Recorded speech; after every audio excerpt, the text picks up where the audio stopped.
Hello, ladies and gentlemen, welcome to TCG Treasures. My name is Matt, and today we're going to be looking at the falling star. Oh no! Oh god, it is falling. The falling star Dungeons and Dragons ship. I just did an unboxing on it. See, there's the box, but it was really long, and it took a while even just to get the box open. So I figured instead of doing an unboxing, we just do kind of a review and look at it. So let's do that then. Give me 1 second. Actually, I'll grab this box of miniatures so that way we can do that. That's something I didn't do in the unboxing. So we're going to do a quick overview, and then I'll put the camera back down on the tripod. This thing is huge. Like literally huge. So it is kind of hard to maneuver around with it. Alright. So first off, let's get to the main features that I really like. So you can open all these little gun walls or slots. I don't know what the actual term for it is. I can't really remember, but like used to be little holes where you could put the oars out in case there was no breeze. You could still keep the ship moving, be it at a much slower pace, but you can keep the ship moving. So that is pretty cool. And they all open up very nicely. Sorry, I'm removing this tag because... And you know, something else that disappointed me, there was absolutely no instructions for this. No instructions at all. That's pretty cool. So it is supposed to be for oar slots. You can see it right there. Pretty cool. Alright. There's no instructions, which is upsetting because I had to sit here and play around with the mask for a while. These are actually cotton, or fabric, some type of fabric. I think they're cotton. So that's pretty cool. I think you can unfurl them, but I think you'll have a hard time getting them back together if you do. At least I will, because I'm not good at doing that stuff. So you have two little kind of crow's nest type platforms right there. But there's no crow's nest up here, which is kind of disappointing because when you see most pirate ships, crow's nest is up at the top. Which I think this is more realistic, but still.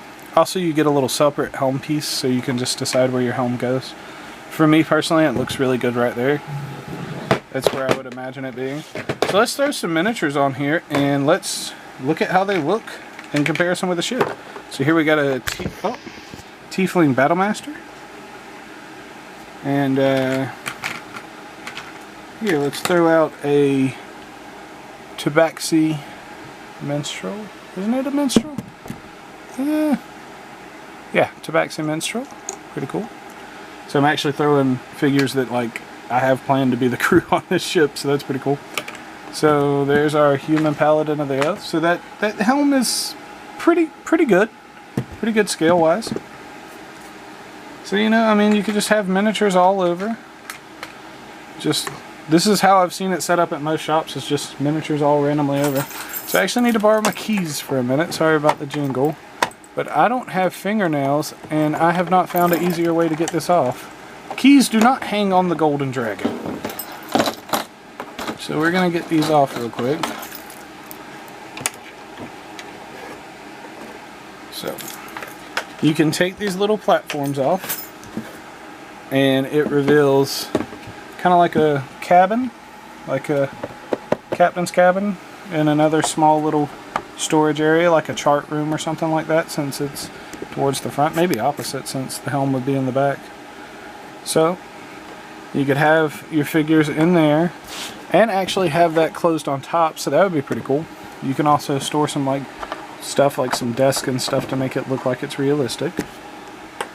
I do like that. You can lift these stairs off some way. I forgot how to do it, and I'm not bothering to look it up because mine already has the grid pattern.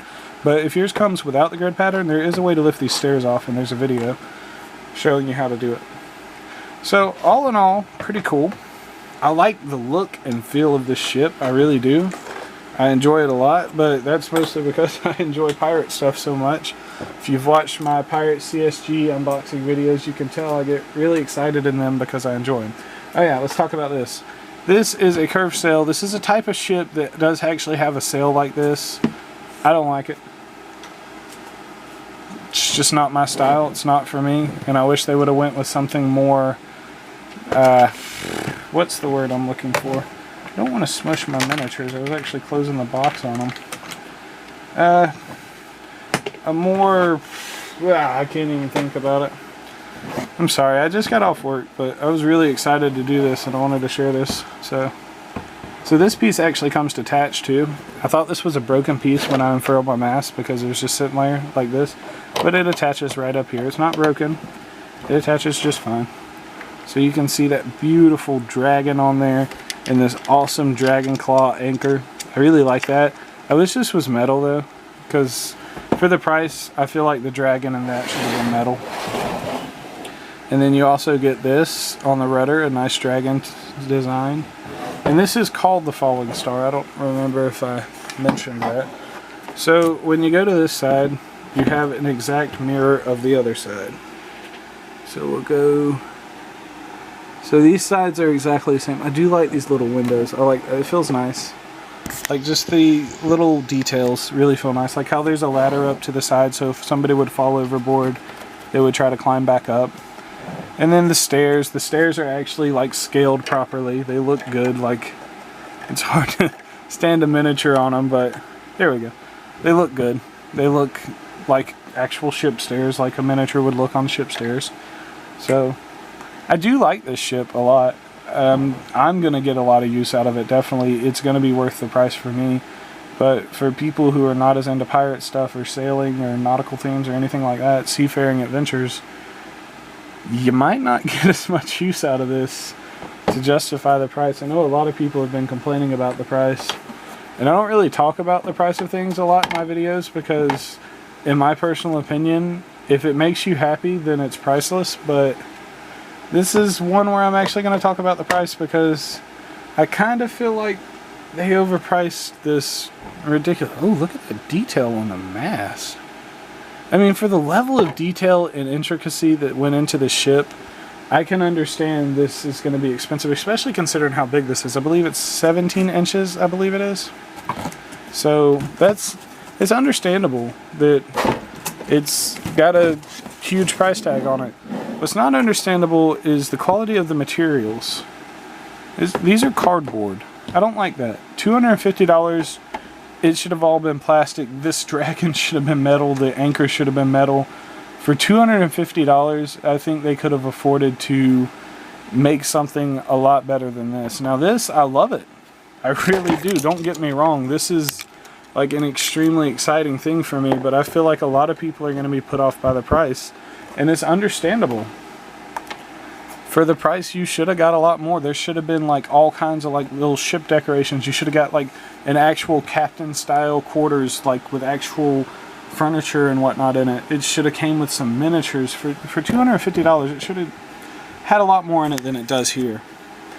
So the reason why I actually got this, because for $250 I probably wouldn't have got it, because I can build something better than this and I can pay somebody to paint something about this style, because this is a really good paint job. I'll give them that. This paint job is amazing, but I could pay somebody to paint something just as good and probably spend only $80. So if you can build something, I would, but I got this for $150, and I figured for $150 I can have a legitimate D&D ship, and I don't know if they're ever going to make any more, so to me this was worth going ahead and getting real quick. I just noticed something real quick. I want to try it out.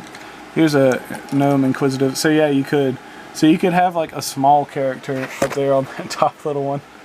That's pretty cool. Just the price is really off-putting for a lot of people, and I can understand why. 100% I do.